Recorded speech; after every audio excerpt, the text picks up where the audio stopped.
Extrait De l'ombre à l'aube, l'oiseau de gui. Branche de gui où se pend l'oiseau de printemps égaré dans l'hiver. Perché, penché par-dessus la terre, il contemple les premières anthèses, les boutons fleuris des tapis en velours de verdure.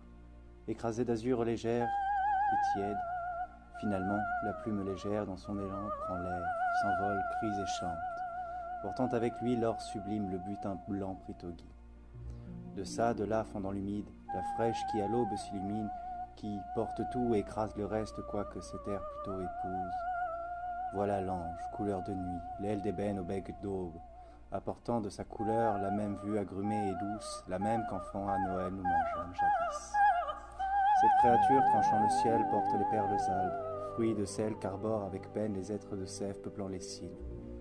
Peut-être le prend-il en trophée pour le porter trop loin, aux portes de la vie, celle qui fleurit au nid en cette saison claire. Ou encore peut-il sans doute le porter pour débarrasser du moindre fardeau celui qui, l'instant d'avant, fut son hôte.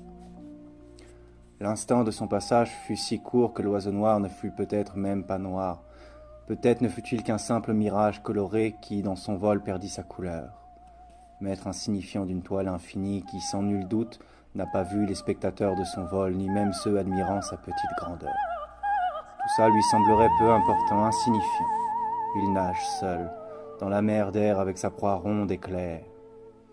Un simple point sombre, une tache pour ceux voyant aux côtés des jonquilles et autres errantes d'hiver. Cet oiseau pourtant ne ploie.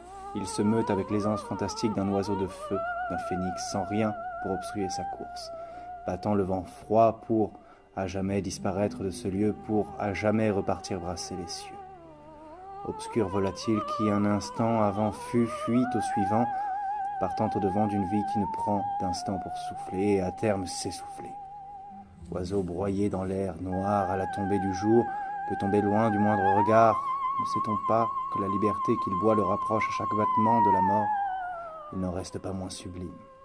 À cet instant, il traverse l'autan autant qu'il fait trembler silencieusement les bourrasques qui viennent s'écraser sur la créature dont il fut l'invité avant son ultime envolée. Fut-il noir, pareil assez semblable, cela n'a d'importance. Quoique cela en eût certainement une avant le terme d'un instant, mais il pourrait bien avoir mille couleurs qu'il ne serait plus moins absent. La branche de gui où cet oiseau fut suspendu, l'arbre qui l'hébergea, tout pour cette créature majestueuse ne fut qu'éphémère, et la terre fleurie ne fut guère moins. Pour son regard trouble, presque myope, s'étant brouillé dans son élan. Cet ange noir ne fut qu'un oiseau, la perle nacre qu'une simple proie. Ce ne fut qu'un simple passant commun, qui ne remarqua pas plus qu'il ne fut